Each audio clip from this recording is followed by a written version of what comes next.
Hey there, this is our video to crack the code on human nature, behavior, potential, and success. So I'm sure that you've read some self-help books, probably done some weekend workshops, and in the moment, everything you thought was great, you agreed with it all, you were on fire, and then things just kind of fizzled out. So there's a lot of reasons for that, and we're going to talk about what some of those are.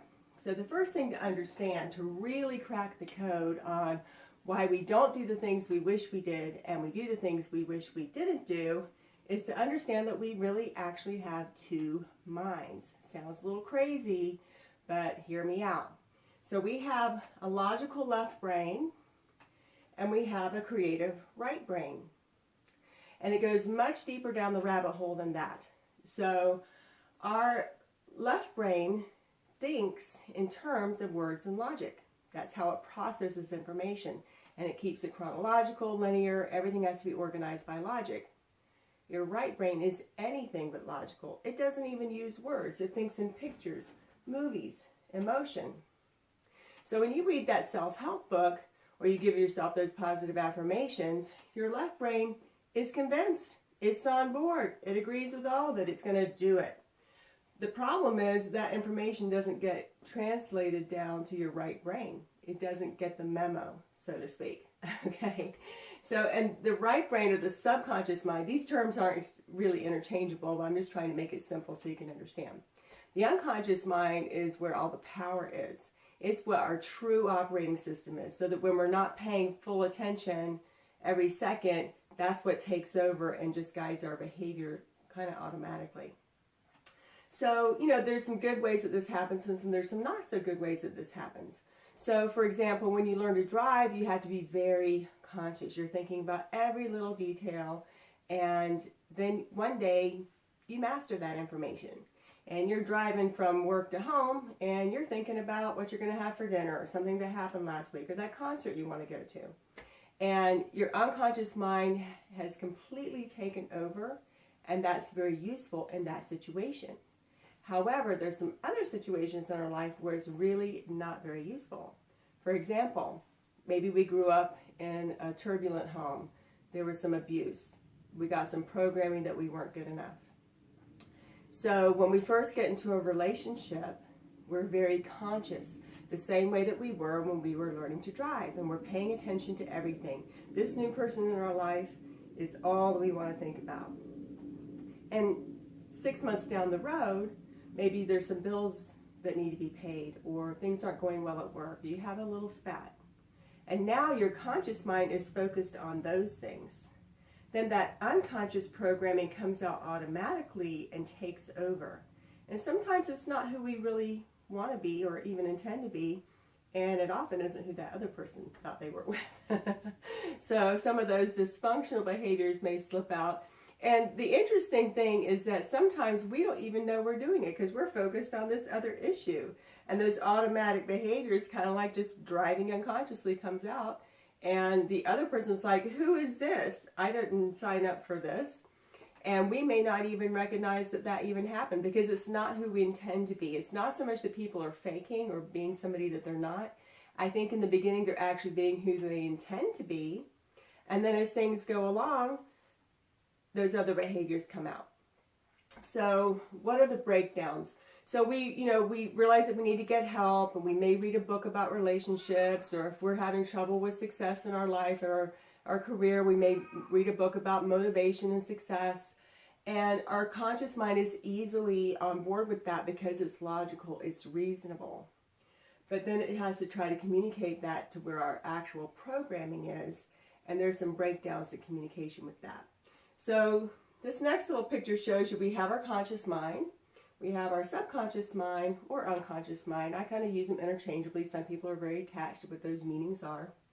And in between is this thing called the critical factor or the critical faculty.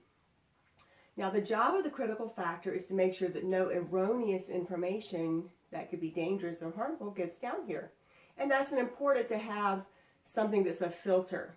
And that's helpful. For example, if I told you, hey, you could grab an umbrella, jump off the roof, and fly like Mary Poppins, your critical factor would go, that's erroneous information, do not accept that or try it. Now, if I told a 4-year-old that, there's some of them that would try it, right? Because they don't actually have a critical factor. That's why they think Santa can go to every single house on the same night and deliver toys, even though obviously it's not logical. So everything gets down between age 0 and 6 or 7 into our subconscious mind completely unquestioned. We don't have a filter. But now after it gets down there, that kind of becomes our operating system. That becomes our personal truth. Now we grow up and we're like, I kind of inherited some dysfunction from my parents. Things, you know, my dad wasn't very motivated, or they argued, or whatever the case may be. But we take on those beliefs, those programs automatically. And they become just how we think people are, how they think we are, the world is. And so then we read a self-help book and we're like, conscious mind's like, yes, I'm doing it. But here's the problem.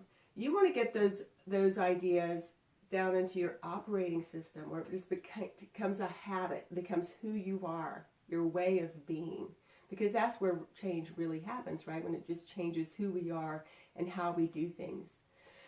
But the critical factor is looking to see, is this true? Is this erroneous information? And it's scanning everything in your subconscious mind to decide if it's true or not. And if it doesn't match, it will kick it out as unuseful, not true, erroneous information, even if it's something that your conscious mind wants. So it kicks it out. And how do we overcome this? Okay, we're like telling ourselves, I want to be, you know, I'm good enough, I'm strong enough, no.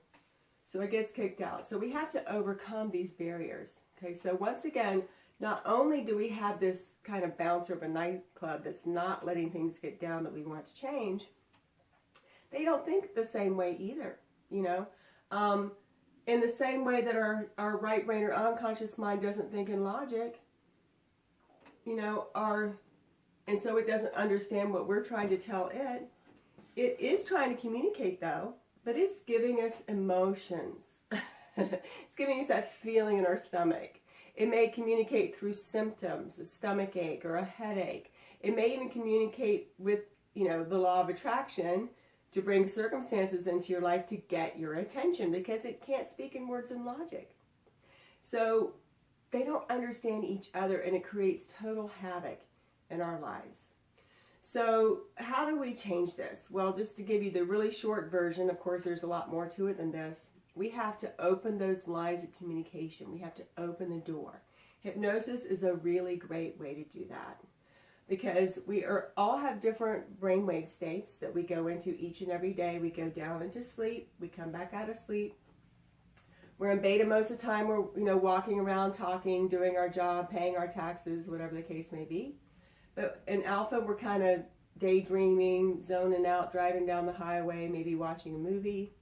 Theta is when we're either dreaming, or I like to think 4-year-olds are in theta because they're in this world of pretend, and it's just as real for them as peanut butter and jelly. And then delta is deep sleep. So hypnosis takes us out of beta. When we get out of beta, this critical factor kind of fades away. And we can then go down into alpha or theta, completely naturally occurring brainwave states, nothing weird or woo-woo about it. We simply do it on purpose. Now those suggestions can get down in there, and it works. It takes hold. It becomes part of our operating system. The other way that we do it is with NLP. So a super simple explanation of NLP is that it's the way of speaking the language of the unconscious mind so that we can change its programming. So rather than going into hypnosis and getting the critical factor out of the way, we simply come in the back door and speak to it in the language it actually understands. We're trying to reason with it, speak logic, read another self-help book, and it doesn't understand what we're saying. But when we go in and we change pictures and movies from the past, we bring positive emotions from one area of your life and map them across to another, your unconscious mind can make changes that fast. And they're really powerful, and they are permanent, they last. So when we start to understand how to communicate with that other part of our mind, change is not only possible, it's fast, it's effective, it really works, it's almost magical. And it's simply because we're learning to communicate. We're learning to speak to it in the language that it understands. And until we do that, it's like speaking English to a Chinese person. You can speak to them until you're blue in the face, explain it 100 different ways, and if they don't speak your language, you're not going to get anywhere. So if you take my course, you're going to learn a lot of different ways to communicate with the subconscious mind. You're going to learn a lot of ways that it's been trying to communicate with you, and you're going to learn how to change these patterns and programs and beliefs that are continuing to get in your way and keep you from reaching your true potential and your true success. I hope this was useful, and you have a great Wednesday afternoon. Bye-bye.